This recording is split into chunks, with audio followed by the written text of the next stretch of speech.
حضرت عائشہ کہتی ہیں کہ میں نے رسول اللہ صلی اللہ علیہ وسلم کو کسی نفل کی ادائیگی کے لیے، یعنی سنت بھی اصل میں نفل نماز ہے، ایک فرض ہوتی ہے ایک نفل، پھر جو آپ نے زیادہ تاکید سے پڑھی ان کو سنت قرار دے دیتے ہیں اور باقی جو کبھی کبھار پڑھی وہ نفل ہو جاتی. کسی نفل کی ادائیگی کے لیے اتنی جلدی کرتے نہیں دیکھا جتنی جلدی آپ نماز فجر سے پہلے 2 رکعتوں کے لیے کرتے تھے. جلدی پڑھتے نہیں تھے، یعنی اس کی ادائیگی کے لیے آپ فکر کرتے تھے. حضرت عائشہ ہی سے روایت ہے کہ نبی صلی اللہ علیہ وسلم نے طلوع فجر کے وقت 2 رکعت نماز، یعنی فرض کی بات ہے یہاں، آپ نے 2 رکعت نماز پڑھنے کی شان کے بارے میں فرمایا کہ ان کو پڑھنا میرے نزدیک ساری دنیا سے زیادہ محبوب ہے. آپ نے فرمایا جو آدمی عشاء اور فجر کی نمازوں میں آ سکتا ہے تو اس پر لازم ہے کہ وہ آئے، اگرچہ اسے گھسٹ کے کیوں نہ آنا پڑے، یعنی گھٹنوں کے بل یا پیٹھ کے بل گھسٹ گھسٹ کے ہی آنا پڑے تو بھی آئے، لیکن آئے ضرور. کیوں؟ اس لیے کہ جو شخص فجر کی نماز پڑھتا ہے وہ اللہ کی حفاظت میں آ جاتا ہے. رسول اللہ صلی اللہ علیہ وسلم نے فرمایا جس نے صبح کی نماز پڑھی پس وہ اللہ کے ذمے میں ہے، اللہ کی حفاظت میں ہے، اللہ کے ذمے ہو گیا. پس اللہ تم سے اپنی حفاظت کے بارے میں کسی چیز کا مطالبہ نہ کرے.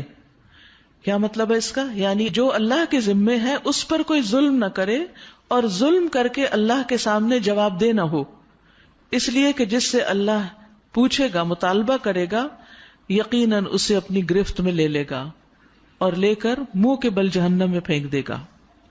اس سے کیا بات پتہ چلتی ہے کہ جو شخص فجر کی نماز کی حفاظت کرتا ہے وہ اللہ کے قریب ہو جاتا ہے، اللہ کی حفاظت میں ہو جاتا ہے. کسی کو حق نہیں کہ اس پر ظلم اور زیادتی کرے.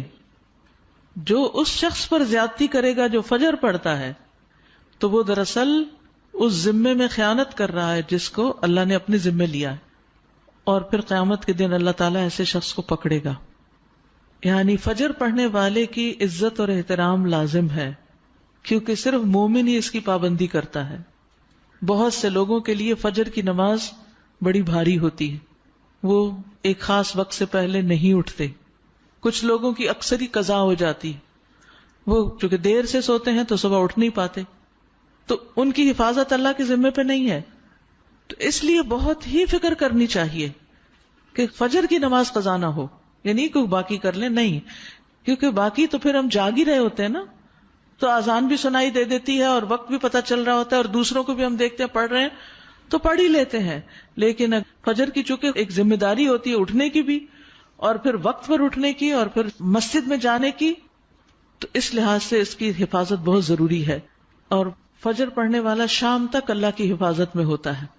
اس میں ایک واقعہ بھی آتا ہے احادیث کی کتابوں میں. اعمش کہتے ہیں کہ سالم بن عبداللہ بن عمر، ابن عمر کے کیا لگے بیٹے اور حضرت عمر کے پوتے، یہ حجاج کے پاس بیٹھے ہوئے تھے. حجاج کے بارے میں سب جانتے ہیں کہ بہت ظلم کرتا تھا. تو حجاج نے ان سے کہا اٹھو اور فلاں آدمی کی گردن مار دو. تو سالم نے تلوار اٹھا لی کیونکہ اس کا حکم تھا مارنے کا، اور اس آدمی کو پکڑا اور محل کے دروازے کی طرف چل پڑا. تو ان کے والد ابن عمر نے ان کو دیکھ لیا جب وہ اس آدمی کو باہر لے کے جا رہے تھے. تو انہوں نے کہا کہ کیا یہ واقعی ایسا کرنے جا رہا ہے؟ انہوں نے 2-3 بار یہ بات دہرائی.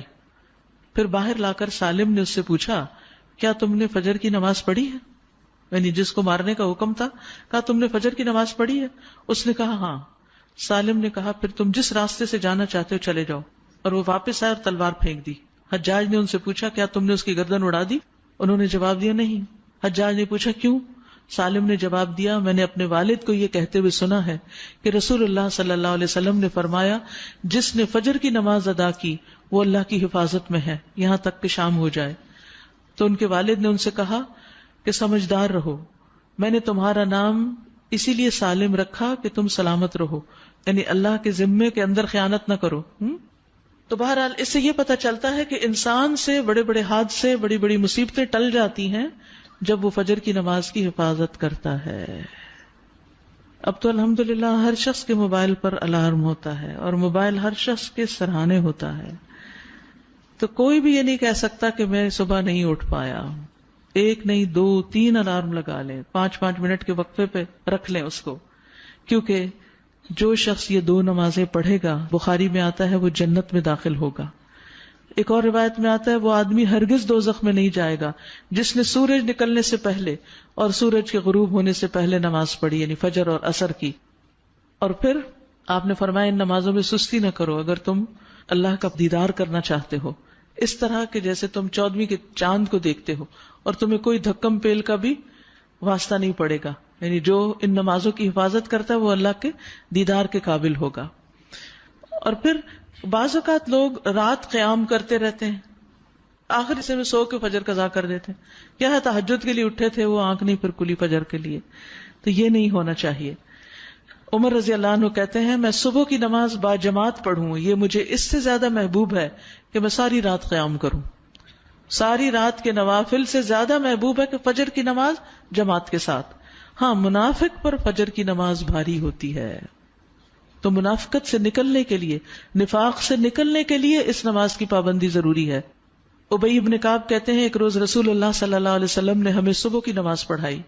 اس کے بعد فرمایا کیا فلاں حاضر ہے؟ لوگوں نے کہا نہیں. آپ نے پوچھا کیا فلاں آیا ہے؟ لوگوں نے کہا نہیں. آپ نے فرمایا بلا شبہ یہ دو نمازیں منافقوں پر سب سے بھاری ہیں، سب نمازوں سے زیادہ بھاری، یعنی فجر اور عشاء. اور اگر تمہیں معلوم ہو کہ ان میں کیا کچھ اجر و ثواب ہے تو تم ان میں ضرور آؤ، خواہ گھٹنوں کے بل ہی کیوں نہ آنا پڑے. تو اس لیے خود بھی اور اپنے گھر والوں کو بھی، اپنے بچوں کو بھی اس کا پابند کریں. سبحانک اللہم و بحمدک اشہد ان لا الہ الا انت استغفرک.